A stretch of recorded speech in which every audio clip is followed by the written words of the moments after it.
हरिः ओम्।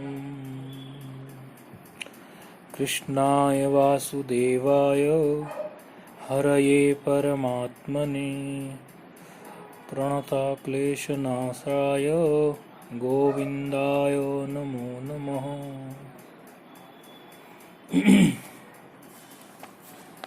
विचार चल रहा था चतुर्थ अध्याय अथ चतुर्थोऽध्यायः। 9वां श्लोक है। जन्म कर्म च मे दिव्यम् एवं यो वेत्ति तत्त्वतः त्यक्त्वा देहं पुनर्जन्म नैति मामेति सोऽर्जुनः। जन्म कर्म च मे दिव्यम् एवं यो वेत्ति तत्त्वतः त्यक्त्वा देहं पुनर्जन्म नैति मामेति सोऽर्जुनः। क्या कह रहे हैं कि अर्जुन संबोधन है कि ये जो जन्म है ना मेरे, ये सब जो जन्म है वो दिव्य है। और खाली जन्म ही नहीं, मेरा कर्म भी दिव्य है। जन्म कर्म च मे दिव्यम एवं यावेत्ति तत्वतः त्यक्त्वा देहं पुनर्जन्म न एति माम एति स अर्जुन। ये मेरा जन्म और कर्म जो है ना, संबोधन है अर्जुन, ये सब दिव्य हैं। और यदि कोई तत्वता जान जाए ना मुझे तत्वतः, तो शरीर छूटने के बाद में शरीर को छोड़कर त्याग कर पुनर्जन्म नहीं होगा उसका, मुझे ही प्राप्त हो जाएगा।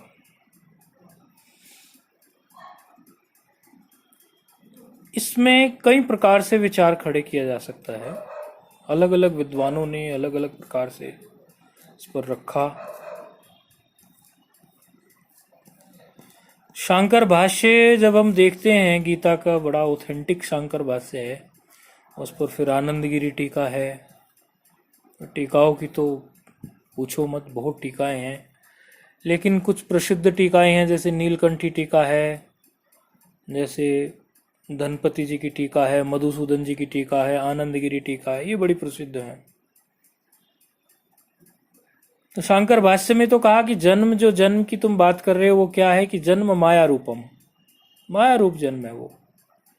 कर्म क्या है, बोले कर्म च साधुनाम परित्राण आदि, साधुओं के मैं परित्राण के लिए आता हूँ। पूर्व श्लोक में भी कहा ही था उन्होंने कि मैं तो साधुओं के धर्म की संस्थापना करने आता हूँ और साधुओं की रक्षा करने आता हूँ। परित्राणाय साधूनाम विनाशाय च दुष्कृताम धर्म संस्थापनार्थाय संभवामि युगे युगे, पूर्व के श्लोक में कह ही दिया भगवान ने। तो मेरा कर्म यही है, साधु पुरुषों की रक्षा करना। मैं मम को ही मैं बोलते हैं, तो मैं और मम एक ही होता है, मम और मैं एक ही है, मेरा। दिव्यम ये खंडान्वय है। अप्राकृतम ऐश्वर्यम एवं यथोक्तम यह वेत्ति तत्वता, अर्थात तत्वेन यथावत, तत्व से यथावत जान ले मुझे। त्यक्त्वा देहम मतलब ये जो देह है इसको छोड़कर, एवं पुनर्जन्म कि पुनरुत्पत्तिम मतलब पुनर्जन्म क्या है, पुनरुत्पत्ति को ही तो पुनर्जन्म कहते हैं। न एति न प्राप्नोति मामेति आगच्छति सा मुच्यते। अर्जुन संबोधन है, हे अर्जुन न एषा मोग मार्ग इदानीम प्रवृत्तः किम तर्हि पूर्वमपि। अन्य इस पे टीकाएं हैं कहीं आनंदगिरी में ये, लेकिन इन सबका जो अर्थ है वो यही है कि वो जन्म और कर्म के लिए अपनी दिव्यता को बता रहे हैं कि एक तो इसमें समझो हमारी जो वृंदावनी कल्चर है, जो भक्तों की जो भावना है, उसमें तो आप कभी भगवान को कभी ऐसा दर्शा ही नहीं सकते कि भगवान का जो जन्म है वो आपका साधारण जैसे मनुष्य पैदा होता है रजवीर्य से और खून उसमें होता है और उसी प्रकार वो होता है जेर से पैदा हुआ, ऐसा भगवान का जन्म नहीं होता। और भगवान जब जाते हैं तो जाते भी ऐसे नहीं हैं, वो लीला को समेटते हैं अपने ढंग से। इसमें अनेकों कथाएं आ जाती हैं कि भगवान जो रामावतार में आए तो उन्होंने सरयू में अपने अनुचरों के साथ, जो उनके अनुचर थे, जब जाने का समय आया तो सरयू में प्रवेश कर गए। और ये सब इनके बारे में वाल्मीकि रामायण, रामचरितमानस और अन्य अन्य जगहों पर श्लोक हैं, चौपाई हैं, जो ये सिद्ध कर देती है कि जैसे चौपाई है, चिदानंदमय देह तुम्हारी, विगत विकार जान अधिकारी, नर तनु धरऊ संत सुर काजा, कहु करहु जस प्राकृत राजा। तो ये क्या बात है, ये वही तो बात है। अब भागवत भी पुराणों में बड़ी प्रामाणिक पुराण मानी जाती है, श्रीमद् भागवत। भागवत में भी श्लोक आ गया भगवान कृष्ण के बारे में, लोकाभिरामां स्वतनुम धारणा ध्यान मंगलम, योग धारणायाग्ने यादग्ध्वा धाम विशत्स्वकम, धाम विशत्स्वकम, धाम अविशत्स्वकम, ऐसे। लोकाभिरामं स्वतनुम धारणा ध्यान मंगलम, योग धारणया आग्नेय या दग्धवा धाम विशत स्वकम। ये धारणा ध्यान के लिए जो अति मंगल रूप अपनी लोकाभिराम मोहिनी मूर्ति है भगवान की, उसको योग धारणा जनित अग्नि के द्वारा ही भस्म किए बिना ही भगवान ने अपने धाम में सशरीर प्रवेश कर लिया। मतलब उनकी जो लीला है उसको उन्होंने अपने ढंग से समेटा, इसका ये तात्पर्य आया। और भी भागवत में इसके श्लोक हैं इससे संबंधित, जो इसी बात को सपोर्ट करते हैं कि उनका जन्म और कर्म दिव्य है। और उनके जन्म को लेकर भागवत में एक श्लोक है 10:3-30 में, उपसंहर विश्वात्मन्नदो रूपम लौकिकम, शंख चक्र गदा पद्मो श्रियाजुष्टम चतुर्भुजम। उपसंहर विश्वात्मन दो रूपम अलौकिकम, शंख चक्र गदा पद्मो श्रियाजुष्टम चतुर्भुजम। ये उनकी खुद की जो माता हैं वो कह रही हैं देवकी कि विश्वात्मन, शंख चक्र गदा और पद्म की शोभा से युक्त इन 4 भुजाओं वाले अपने अलौकिक दिव्य रूप को अब छिपा लो। मतलब वो गर्भ से उत्पन्न नहीं हुए, प्रकट हुए हैं, और वो शंख चक्र गदा और पद्म की शोभा से युक्त 4 भुजाओं वाले हैं, अलौकिक रूप है उनका। कहती है इसको छिपा लो अब और एक बालक की तरह का रूप बना लो। शंख चक्र गदा पद्म ये सब छुपा लो अब। तो ये श्लोक भी भागवत में आता है। तो ऐसा भी प्रमाण है। पित्रोः संपश्यतोः सद्यो बभू प्राकृतः शिशुः, वही बालक की तरह फिर ओके। तो जन्म और कर्म जो है भगवान की, वो ऐसी बात ये सारी क्यों बतानी पड़ रही है? क्योंकि अर्जुन को शुरू में डाउट हो गया कि आपके और मेरे जन्म जो हैं वो अभी हुआ है, आप कह रहे हैं ये ज्ञान आपने पहले दिया हुआ है। तो क्रम से वही बताते जा रहे हैं कि बताते बताते अब 9वें श्लोक पे आ गए कि ये तेरा और मेरा जन्म तू नहीं जानता, बहुत हो चुके हैं, और मेरे जन्म की तू बात सुनना चाहता है। तो मेरे तो कर्म और जन्म सब दिव्य हैं। जन्म लिया, अवतार लिया तो साधुओं को रक्षा के लिए, धर्म की संस्थापना के लिए, तो इसलिए सारे मेरे कर्म जो हैं वो दिव्य हैं। तो इस बात को तो समझ ले।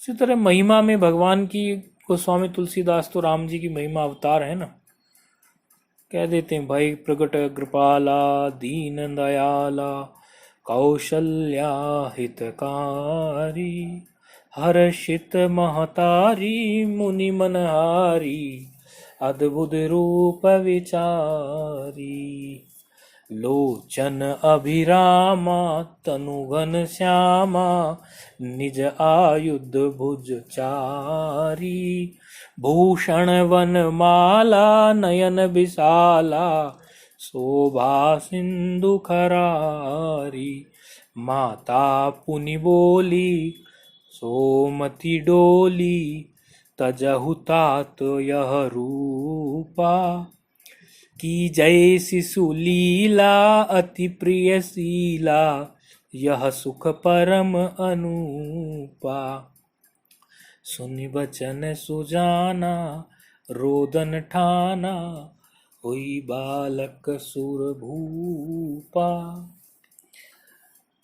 ये सब भगवान की महिमा के, वो राम अवतार में आए या कृष्ण अवतार में आए, उनके जन्म और कर्म की दिव्यता को सिद्ध करने की ही बातें आई हैं। अब थोड़ा इसमें वेदांती विचार मिलाते हैं। मतलब इस चीज का एक विचारक किस प्रकार से लाभ उठाएगा। अब एक विचारक की दृष्टि में चलते हैं। व्याकरण इत्यादि जो पढ़ने वाले लोग होंगे वो तो पदच्छेद इत्यादि कर लेंगे, तो उनको तो कुछ बताने की जरूरत है नहीं कि जन्मन प्रातिपदिक से ये जन्म बना है, नकार का लोप होके, कर्मन से कर्म बना है, वहाँ भी लकार का लोप हुआ है, चा अव्यय है, ये में जो बनता है ये अस्मद प्रातिपदिक से बनता है, दिव्यम जो है वो आकारांत नपुंसकलिंग है, जैसे ज्ञानम ज्ञाने ज्ञानानि, ऐसे दिव्यम दिव्य दिव्यानि ऐसे चलता है। एवं अव्यय है, यद प्रातिपदिक से यह बना, वेत्ति विद जाने धातु है, लट लकार के प्रथम पुरुष के एक वचन में वेत्ति रूप बनता है। त्यक्त्वा त्वा प्रत्यय है, देहम अकारांत पुरलिंग है, द्वितीय एक वचन, रामवत रूप चलते हैं, रामम जैसे बनता है, देहम ऐसे। पुनर्जन्म, इसमें भी नकार का लोप हुआ है, पुनर्जन्मन नाम का प्रातिपदिक है। नाव्य है, एति जो है ये इणगतो धातु है, ई तो उसी से लट लकार के प्रथम पुरुष में ये एति रूप बनता है। माम भी अस्मद से बनता है, सर्वनाम तो है ही अस्मद, सर्वादीनी सर्वनामानी में पाठ आया है, फिर एति, फिर अर्जुन, ये संबोधन। ये तो साधारण ऐसे ही कोई विद्वान सुनता होता है तो विद्वानों के मनोरंजन के लिए ये व्याकरण की बात कह देते हैं। बाकी इसमें विचार देखिए कि भगवान जो हैं, आप ये देखिए, आप जितने भी शास्त्र पढ़ेंगे सभी शास्त्रों में एक तरफ तो आसुर संपत्ति की बात है, एक तरफ दैवी संपत्ति की बात है। मैं ये गीता के शब्द को प्रत्येक शास्त्र में बता रहा हूं। अर्थात एक तरफ तो आसुरीय वृत्ति हैं, आसुरी वृत्तियां हैं, और एक तरफ दैवीय वृत्ति हैं।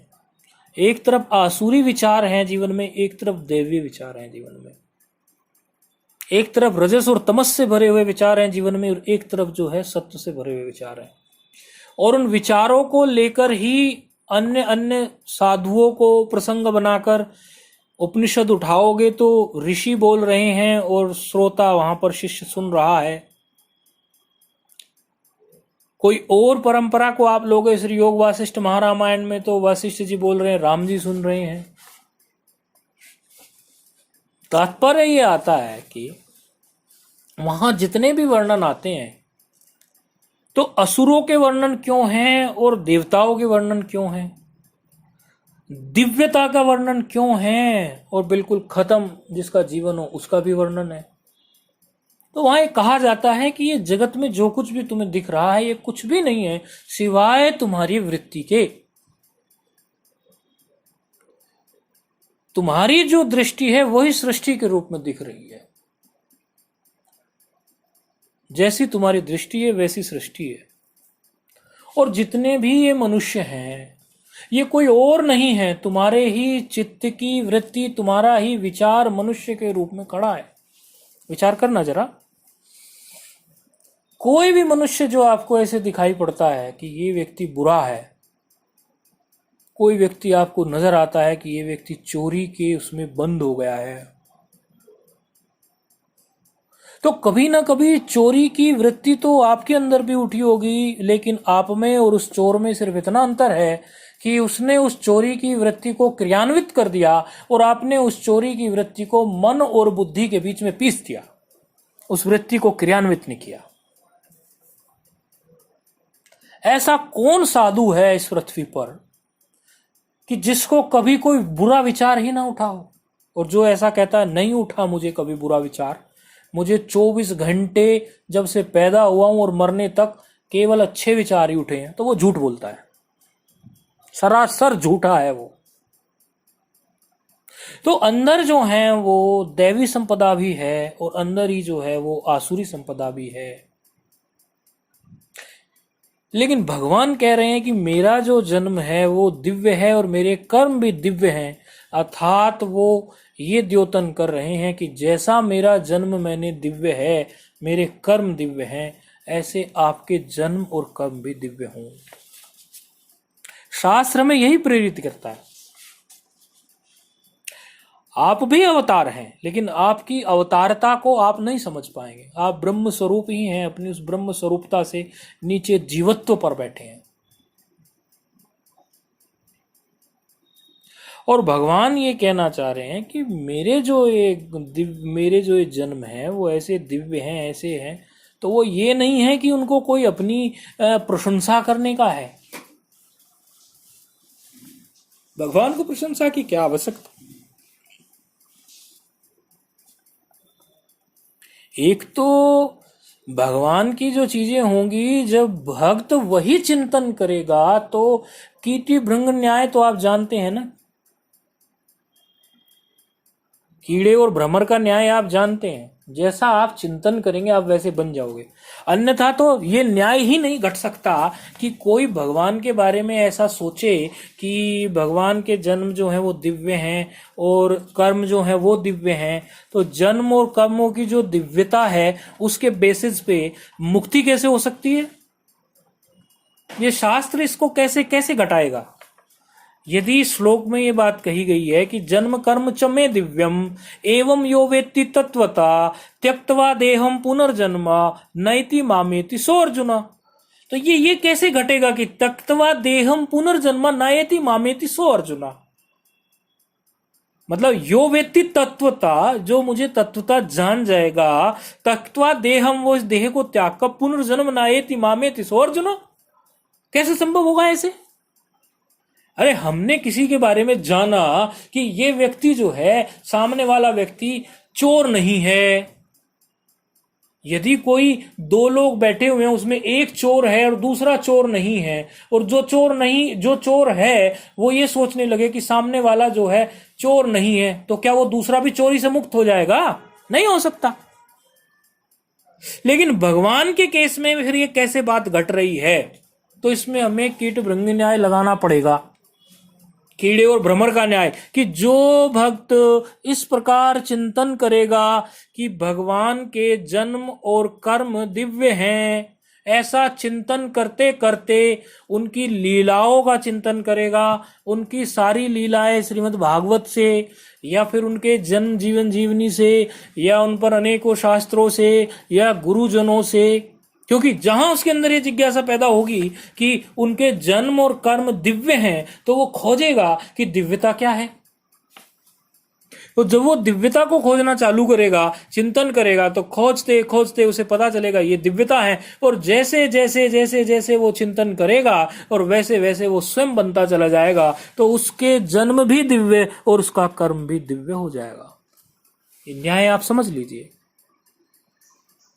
जैसे जैसे ही वो देखता चला जाएगा कि ये तो, आप इस बात को देखिए, जिस प्रकार एक कीड़े को उठा के एक भ्रमर ले आता है, भ्रमर का भ्रमर जन्म नहीं होता, एक कीड़े को उठाकर एक भ्रमर ले आता है, भौरा जिसको बोलते हैं, और उस कीड़े को रखता है और उसको खाना देता है, सब कुछ करता है, और रोज उसको एक डंक मारता है, और धीरे धीरे डंक मारते मारते उसको एक दिन ऐसा डंक मारता है कि उस कीड़े को भी पंख निकल आते हैं। वो जमीन पे चलने वाला कीड़ा है, लेकिन उसको भौरे की तरह पंख निकल आते हैं, क्योंकि वो दिन रात उस वो कीड़ा जो है उस भ्रमर को देखता है, उस भ्रमर को ऑब्जर्व करता है, उसका ध्यान हो जाता है उसको। तो ध्यान करते करते वो कीड़ा भी एक दिन भ्रमर बन जाता है।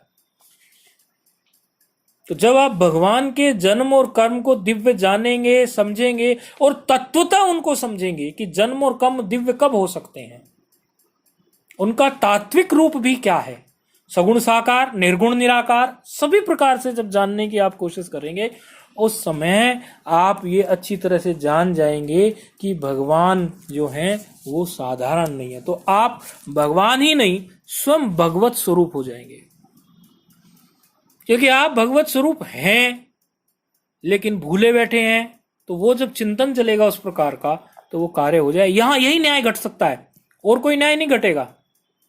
जन्म कर्म च मे दिव्यम एवं यो वेत्ति तत्वता, मुझे जो तत्वता जान जाएगा, तो वो देह को त्याग करके फिर उसका पुनर्जन्म संभव ही नहीं है। ये न्याय यहां पर घटेगा। इसलिए चिंतन की प्रधानता है, और इस प्रकार का चिंतन जिसके अंदर समावेश हो जाएगा, वो ऐसा जान जाएगा। बहुत छोटी सी सामान्य सी व्याख्या करने की हमने कोशिश की। बोलने के लिए तो बहुत है, लेकिन उतना समय भी नहीं, और छोटा सा सामान्य सा हमने इस श्लोक को अपने ढंग से समझाने की कोशिश की। ओम नमो नारायणाय।